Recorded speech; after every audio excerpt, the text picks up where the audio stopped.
باران څنګه راکې شو موږ په واقعه کې ځان له خپلو ستړو کې وو کله بلی نړېدلې کله دیوال نړېدلی د هغې نه اوبه اړولې نو چې کله باران ودرېد د دې واقعه نه موږ خبر شو موږ هسپتال ته تللي موږ نن دویمه ورځ ده چې دې ځای ته راغلي موږ په مخبرو کې په هسپتالونو کې پرون راغلي دې ځای ته پرون سهار او بېګا ماښام تقریبا مونځ ما دلته کړی دی په کور ته چې تلمه په دې لارې برې نو زموږ د غره ته لږه لار ده داسې دا غومبتو ته وایي دا د ناوې دره په دې اوښتېدو نو ما لاس لګولې کور ته تلم د رڼا څه انتظام راسره نه بجلي نه وه موبایل راسره و خو څه شو درېیمه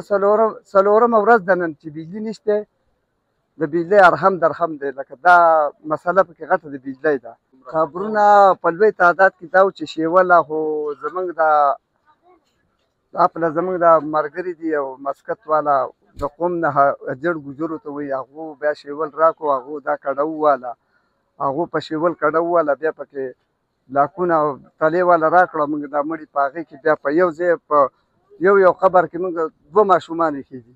په یو قبر کې موږ دوه ماشومان سپارل دي خو د الله د طرفه الله یو عذاب راوستی یاره 55 جنازې موږ په یو ورځ کړي دي او پرون هم کړي دي او بل ورځ بیا هم کړي دي او 55 جنازې موږ په یو ورځ کړي دي 55 او دا کوم زما د ورونه دوه په سعودي کې و یو په ملیشیا کې و نو سیمې کېدو هغه په ملیشیا کې و نو هغه عمره ورسېدو خو لکه هغو زموږ خدای دړه صبر راکړي اوسه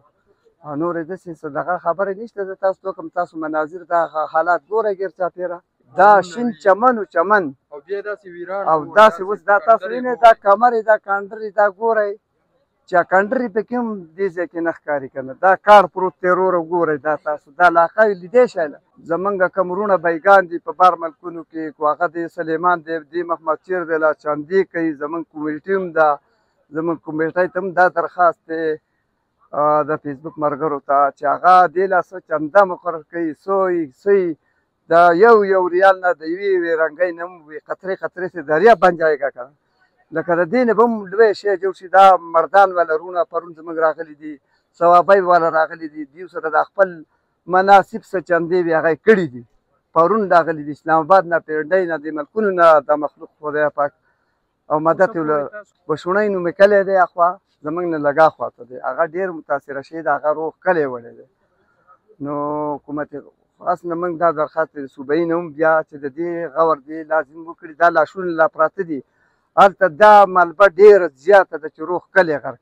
نه ماني دا به د چا په ذهن کې نه راتله چې دا سیلاب به راځي دا کورونه دا کلي دا به وړي دا چا په دغه کې نه راتله په ذهن کې